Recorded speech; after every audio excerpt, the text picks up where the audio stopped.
오늘 하나님께서 우리에게 주시는 말씀은 신약 마태복음 6장 7절에서 10절까지 말씀입니다.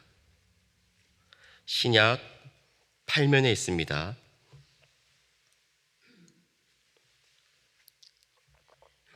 마태복음 6장 7절에서 10절까지 말씀을 저와 여러분이 다 같이 읽도록 하겠습니다. 또 기도할 때 이방인과 같이 중언부언하지 말라. 그들은 말을 많이 하여 들으실 줄 생각하느니라. 그러므로 그들을 본받지 말라. 구하기 전에 너에게 있어야 할 것을 하나님 너희 아버지께서 아시느니라. 그러므로 너희는 이렇게 기도하라. 하늘에 계신 우리 아버지여, 이름이 거룩히 여김을 받으시오며 나라가 임하십시며 뜻이 하늘에서 이루어진 것 같이 땅에서도 이루어지이다. 아멘. 어느 전투함의 함장이 이 바다에서 항해하고 있었습니다. 근데 맞은편에서 어둠 속에서 희미한 불빛이 보이는 겁니다. 이 느낌적으로 배가 정면으로 부딪힐 것 같은 위험이 느껴졌습니다. 이 긴급한 상황인 것이죠. 그래서 함장이 신호를 보냈습니다.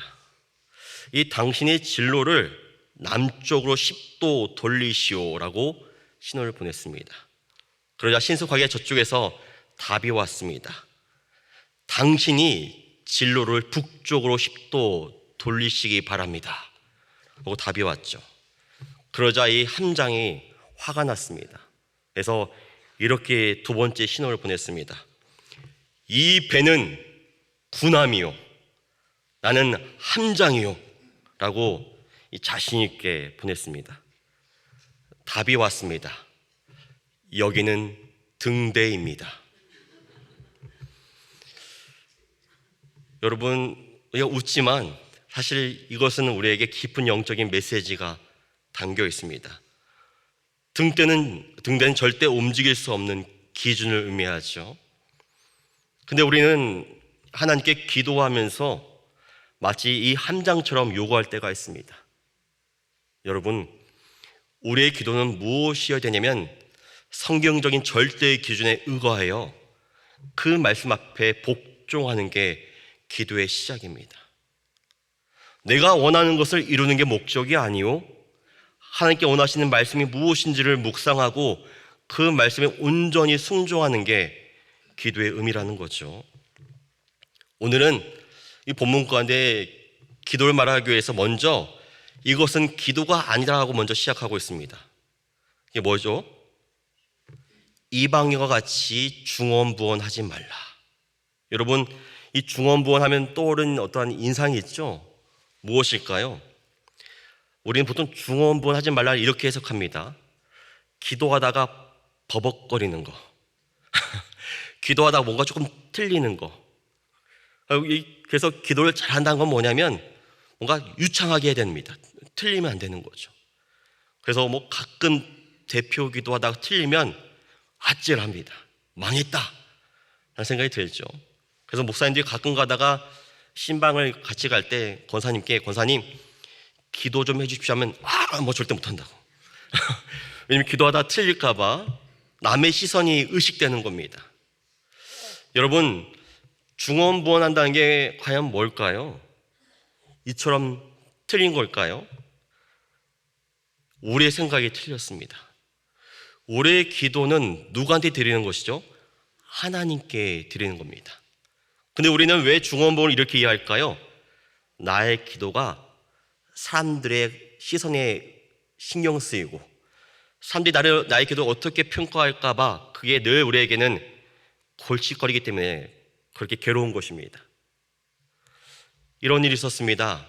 미국의 36대 대통령인 린드 존슨 대통령께서 이제 그 보좌관들과 식사를 함께 하기 위해서 모였는데 다 모인 다음에 식사 기도를 누구 시키기 위해서 그 당시에 미국의 가장 신뢰받는 언론인이었던 바로 빌 모이어스 백악관 대변인에게 당신이 우리를 위해서 식사기도 좀 하시오라고 했습니다. 그러자 이 빌이 기도를 했는데 소리가 너무 작은 겁니다. 그래서 대통령이 이렇게 말했습니다. 약간 다혈질이 있다고 합니다. 하는 말이 빌, 더 크게 기도하시오. 그러자 이 빌이 이렇게 말했다고 합니다. 각하, 저는 각하에게 말하고 있는 게 아닙니다. 기도가 무엇인지를 말해주고 있는 것이죠. 기도가 가장 중요한 근본적인 본질은 무엇이냐면 기도의 대상이 중요합니다. 우리는 왜 기도할 때 시험에 드는 걸까요? 기도의 대상이 하나님이 아닙니다. 기도의 대상이 그 기도를 듣는 바로 옆에 있는 성도들입니다. 우리는 이런 기도를 칭찬받기 원하죠. 아, 기도 참 잘한다, 멋지다, 유창하다. 여러분, 그런데 기도가 참 잘한다는 말이 과연 맞는 말일까요? 틀린 말이죠. 그 기도는 하나님께 드리는 게 기도입니다. 바로 이것처럼 중언부언 하지 말라는 게 그런 의미입니다. 도대체 너희가 누구를 위해 기도하고 있냐? 그걸 알고 있냐? 너희가 기도하는 게 빈말이다, 소음이다 라고 말하고 있는 것이죠. 또한 이 중언부언 앞에 쓰이는 수식어가 중요합니다. 이방인과 같이. 중언부언할 때 앞에 있는 수식어가 중요한데 이방인과 같이 중언부언 하지 말라. 여러분, 이방인은 어떤 존재죠? 하나님이 모르는 존재입니다. 하나님이 누군지 관심도 없습니다. 이방인의 특징은 그래서 자신처럼 하나님을 생각합니다. 여러분, 그리스 로마 신화가 많이 유명한 적이 있는데요, 우리 청년들도 그걸 좋아했다고 합니다. 이 그리스 로마 신화에 보면 모든 신들의 특징이 있습니다. 변덕스럽습니다. 믿을 만한 신이 안 되죠. 그래서 그리스 로마 신화의 진짜 주인공은 인간입니다. 무엇을 말하고 싶어 하는 거냐면 우리가 말하는 그 신들은 변덕쟁이여서 믿을 게 안 된다, 진짜 인간만이 희망이다라는 게 이 그리스 로마 신화의 주제인 거죠. 그래서 그들은 우리가 믿는 하나님 또한 그렇게 생각합니다. 하나님을 알지 못하고 하나님을 변덕스럽게 생각하는 것이죠.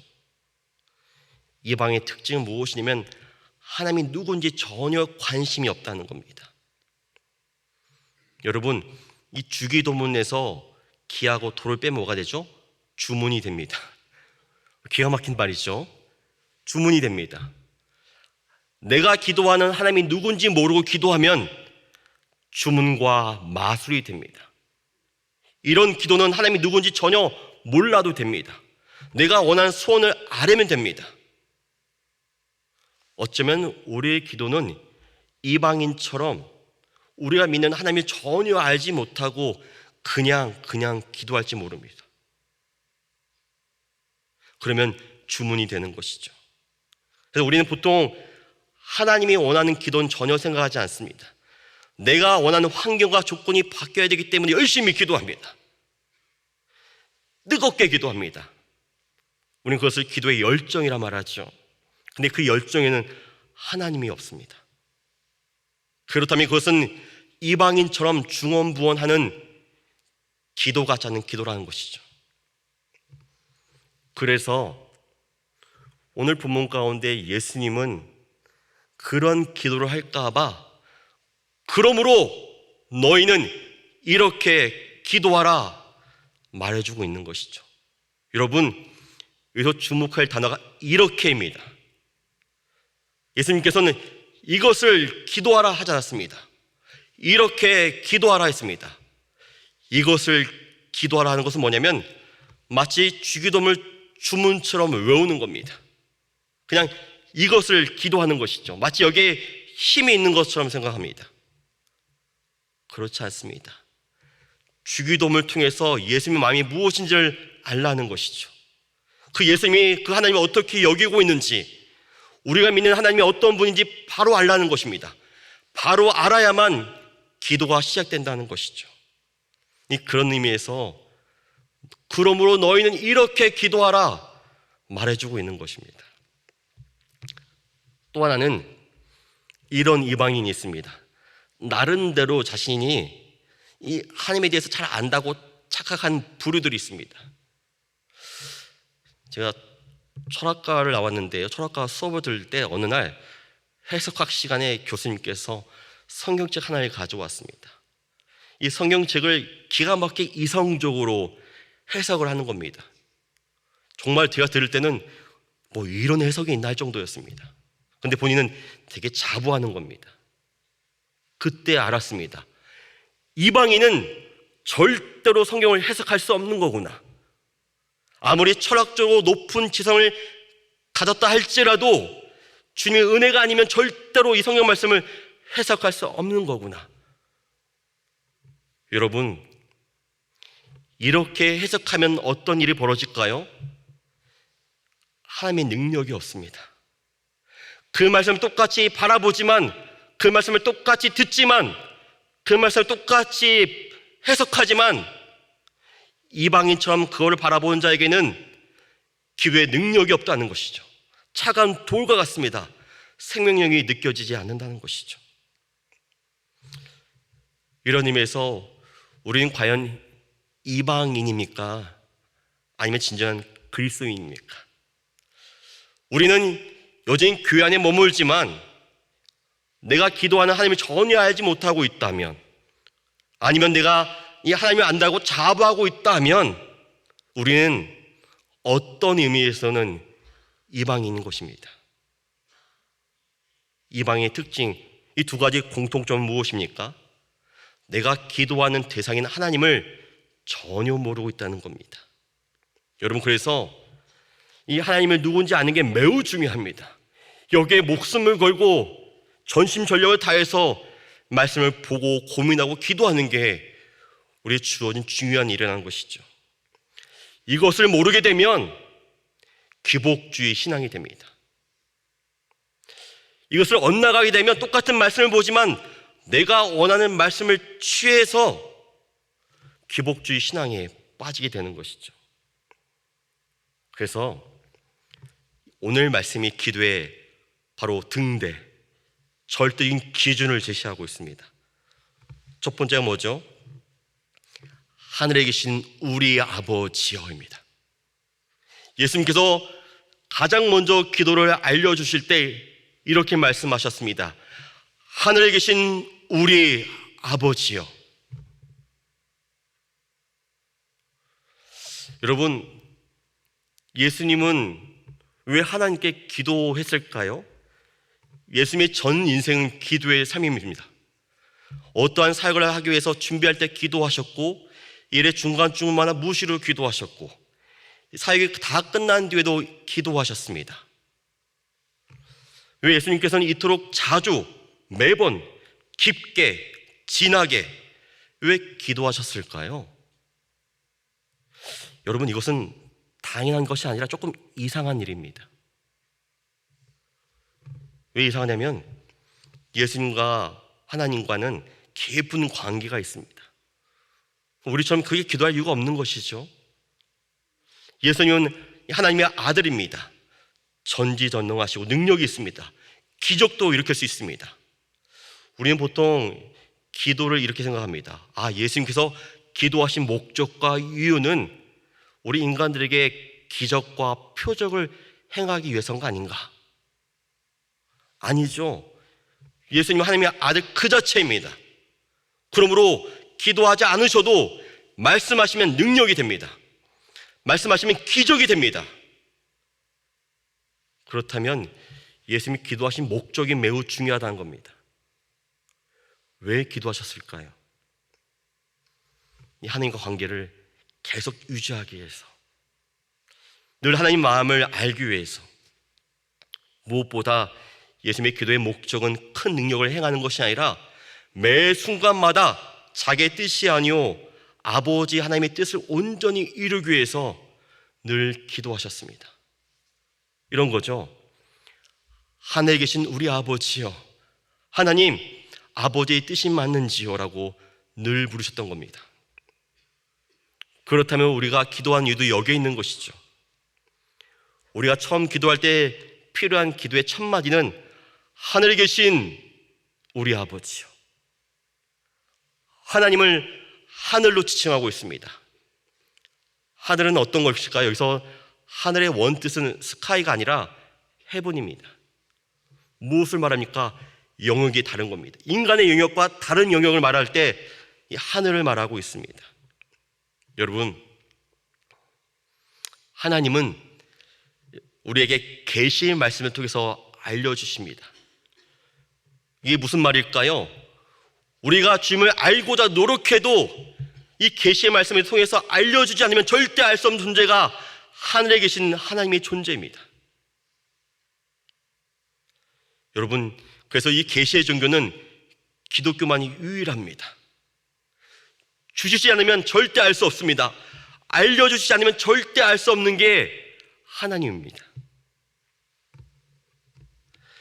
근데 우리의 죄가 뭐냐면, 우리의 문제가 뭐냐면 하나님을 너무 친구처럼 여겨서 하나님을 너무나 하늘에 계신 존재로 여기지 않고 있다는 겁니다. 여러분, 이 거룩한 두려움이 있어야 됩니다. 나와 질적으로 다르다. 그 하나님은 하늘에 계신다. 그러면 내가 할 수 있는 것은 그 말씀 앞에 무릎을 꿇는 것이다. 그리고 간절히 기도하는 것입니다. 하늘에 계신 하나님이시여, 저에게 계시의 말씀을 달라고. 이 계시의 말씀 나의 안에 주라고 기도하는 게 우리가 할 수 있는 유일한 것이죠. 근데 우리는 기도하지 않습니다. 우리는 그 하나님을 하늘의 존재로 인정하지 않습니다. 그게 우리의 잘못이라는 것입니다. 우리의 죄라는 것이죠. 우리는 일평생 살면서 내가 만든 나만의 하나님을 가지고 살아갑니다. 이 말이 되게 중요한데요, 원래 하나님이 아니라 나만의 하나님으로 만들어서 내가 만든 하나님을 가지고 살아갑니다. 그게 우상인 것이죠. 이런 일이 있었다고 합니다. 어느 한 성도가 이스라엘 성지순례를 오랫동안 준비하고 계획했습니다. 너무 가고 싶었던 것이죠. 그런데 이 성지순례 가는 게 하나님의 뜻인지 마지막까지 잘 모르겠습니다. 기도해도 답이 없는 겁니다. 어느 날 이제 바로 전날이 되었습니다. 그러다가 준비한 여행 정보 팜플릿을 보기 시작했습니다. 근데 보니까 이 비행기에 공통점이 하나 있었습니다. 그 비행기가 747 비행기였습니다. 오, 747이네. 아, 내가 가게 된다면 이거 타고 가는구나. 그리고 이제 기도했습니다. 하나님, 정말 제가 가야 됩니까? 주님, 주십시오. 주십시오라고 기도했습니다. 다음날 됐습니다. 그 순간 이 성도는 박수를 쳤습니다. 할렐루야, 주님의 뜻이구나. 갔다고 합니다. 왜 그런지 아십니까? 아침에 딱 일어나는데 아침 7시 47분인 겁니다. 747, 우와, 이 계시다. 여러분 웃고 계시지만 뜨끔하시죠? 이게 하나님의 은성일까요? 자기가 가고자 하는 마음을 담아서 그게 표현할 뿐이죠. 자기의 관점에서 하나님을 바라보는 것입니다. 자기의 신앙으로 그 하나님을 끌어당겨서 하나님을 만들어서 마치 그게 하나님의 계신 것처럼 말하는 것이죠. 그리고 아멘 하는 겁니다. 이러한 신앙은, 이러한 기도는 끝까지 하나님을 생각하지 않고 하나님의 주머니만 생각합니다. 무엇을 얻을까?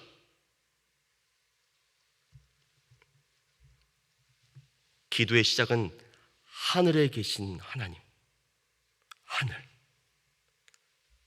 경외해야 됩니다. 두려워 떨어야 됩니다. 하늘이 땅에서 엄청 높은 것처럼 내가 믿는 하나님은 위대하시고 완전하시고 거룩하시고 영원하신 하늘에 계신 아버지 하나님이다. 이 말을 들을 때 두려워 떠는 마음으로 기도가 시작되어야 된다는 것이죠. 거룩한 경외심이 느껴져야 됩니다. 우리의 문제는 이 거룩한 경외심을 잃고 있다는 겁니다. 나의 능력이 너무 커서, 과학 문명의 발달로 인해서, AI 발달로 인해서 하나님보다 나의 존재가 더 커지고 있습니다. 여러분, 하늘에 계신 하나님 앞에 우리의 존재는 작아질 때 기도가 가능합니다. 우리에게 필요한 건 무엇이냐면 종된 마음이죠. 하나님, 하늘에 계신 하나님, 주의 종이 듣겠나이다 말씀해 주시옵소서라고 하는 이 자세가 우리에게 간절히 필요합니다. 또 하나는 하늘에 계신 우리 아버지입니다. 나의 아버지가 아니라 우리 아버지임을 기억해야 됩니다. 하늘에 계신 나의 아버지가 아니요 하늘에 계신 우리 아버지입니다. 무엇을 말합니까? 우리의 기도는 공동체적으로 나만의 유익이 아니라 교회에 유익을 끼치는 기도여야 합니다. 예수님께 이렇게 말씀하셨습니다. 두세 사람이 내 이름으로 모인 곳에 나도 그들 중에 있느니라.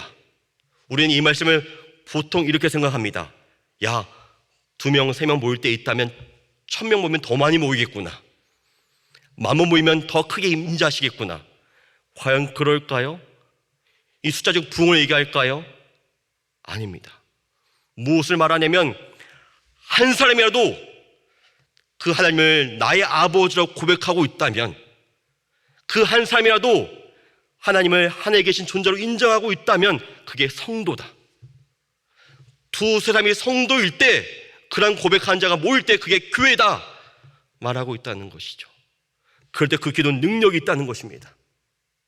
그래서 하늘에 계신 우리 아버지가 되어야 합니다. 진정으로 마음으로 믿고 내가 믿는 하나님을 하늘에 계신 존재를 인정할 때만 그 교회는 교회가 되는 것이죠. 여러분, 여러분의 기도는 어떻습니까? 아직까지 나의 아버지 되십니까? 그 기도가 변하여 우리의 아버지 되어야 됩니다. 또 이어서 이렇게 말하죠. 하늘에 계신 우리 아버지여, 이름이 거룩히 여김을 받으시오며. 성도 여러분, 이 하나님을 만났다는 것은 무엇을 의미합니까? 변화를 의미합니다. 어떤 목사님께서 이런 비유를 드셨습니다. 이 성도들에게 집회를 갔는데 이런 얘기를 하신 거죠. 성도님들, 제가 하나의 가정을 들겠습니다. 잘 들어보시기 바랍니다 하면서 어느 목사님이 이 집회에서 설교를 가기 위해 준비하고 있는데 아무리 기다려도 그 목사님이 오지 않는 겁니다. 그러자 성도들이 왜 지금 1시간이 넘었는데도 오지 않으실까 걱정했습니다. 근데 1시간이 지나서 목사님이 헐레벌떡 뛰어왔습니다. 그리고 하는 말이 본인이 늦은 이유를 이렇게 설명합니다. 사실 제가 여기 올려다가 차를 몰고 왔는데 차 바퀴가 펑크가 났습니다. 그래서 이 곁길에서 바퀴를 갈고 있는데 이 대형 트럭이 와서 저를 받았습니다. 차가 망가지고 저도 다쳤습니다. 그래서 늦게 왔습니다 말하는 겁니다. 근데 자세히 보니까 목사님의 복장이 깔끔합니다. 2대8 가르마입니다. 너무 깔끔하니까 그때 교인들이 생각했습니다. 거짓말했구나. 목사님이 거짓말했구나. 지금 거짓말하고 계시는구나. 이야기를 하면서 목사님이 이렇게 말씀하십니다. 성도 여러분, 대형 트럭이 박으면 흔적이 남게 마련입니다. 근데 우리가 만약 하나님이 대형 트럭보다 크신 분 아니십니까? 그런 하나님을 만났다면, 그런 하나님과 충돌했다면 우리에게 왜 변화의 흔적이 없는 겁니까? 라고 말했다고 합니다. 우리에게는 그 변화의 흔적이 있습니까? 그 변화의 흔적은 무엇입니까? 내가 믿는 그 하나님의 이름을 경외하는 겁니다. 내가 믿는 그 하나님의 이름을 높이는 겁니다. 여러분, 이런 고민하신 적 있습니까? 나로 인해서 이 하나님의 이름이 땅에 떨어질까 봐 잠이 안 오신 적 있습니까?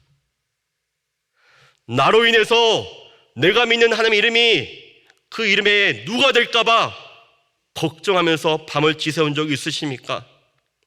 울며 기도한 적 있으십니까? 그게 바로 이 하나님의 이름을 바로 거룩히 여기는 자의 자세라는 것이죠. 진정 우리가 주님을 만났다면 우리의 변화가 시작되고 그 변화는 무엇이냐? 내가 믿는 하나님을 경외하는 것입니다. 내가 믿는 하나님의 이름을 높이는 것이고 나의 삶 가운데 중심이 되는 것입니다. 오늘도 나로 인해서 그 주의 이름이 높아지길 바라는 게 우리의 기도가 되는 것이죠. 말씀을 준비하다가 희한한 풍경을 보게 되었습니다.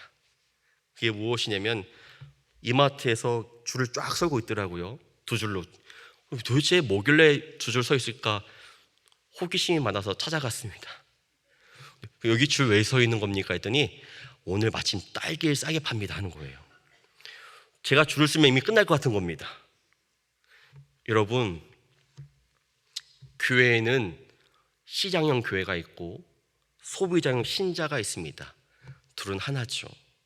많은 사람들이 자신의 유익만을 찾아서 교회를 다니고 있다고 합니다. 이 같은 이기적 욕심을 채우기 위해서 몸부림치는 교회들이 오늘 한국 교회의 모습들이 많죠. 이 교회들은 하나님의 이름을 높이는데 전혀 관심이 없습니다. 어떻게 하면 더 많은 사람들을 교회로 모이게 할까? 어떻게 하면 숫자적으로 더 불릴까라고 고민할 뿐입니다. 시장형 교회죠. 소비자형 신자는 어떤 신자냐면 그런 교회에 들어가서 가장 좋은 제품을 파는 교회들 찾아 헤매는 신자를 소비자형 신자라고 말합니다. 이게 가끔 오늘 우리 한국교회의 현실이라는 게 가슴 아플 뿐입니다. 진정 우리는 하나님의 이름을 높이기 위해서 몸부림치십니까?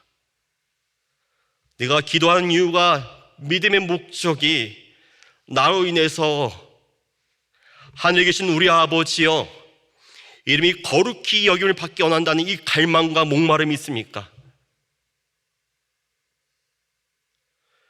이것이 있다면 바른 교회요, 복음적인 신자이겠죠. 여러분 무엇을 위해 기도하십니까? 아니, 누구에게 기도하십니까? 바라기는 우리의 기도의 대상이 존귀하고 존귀하신 하늘에 계신 우리 아버지여 이름이 거룩히 여김을 받기 원한다고 고백하기 바라고, 이 마음이 확장되어서 주의 나라가 우리 교회 가운데 널리 이루어지고 하늘의 뜻이 이 땅에 이루어지는 우리 예수 소망교회가 되었으면 좋겠습니다. 이 기도와 시작된 부흥의 시작이 우리가 되길 간절히 바랍니다. 너희는 이렇게 기도하라, 주님의 음성입니다. 함께 기도하시겠습니다. 하늘에 계신 우리 아버지여 이름이 거룩히 여김을 받으시오며 나라의 임하옵시며 뜻이 하늘에서 이룬 것 같이 땅에서도 이루어지이다. 오늘날 우리에게 일용할 양식을 주옵시고 우리가 우리에게 죄 지은 자를 사하여 준 것 같이 우리 죄를 사하여 주옵시고 우리 시험에 들게 하지 마옵시고 다만 악에서 구하옵소서. 대개 나라와 권세 영광이 아버지께 영원히 있사옵나이다. 아멘.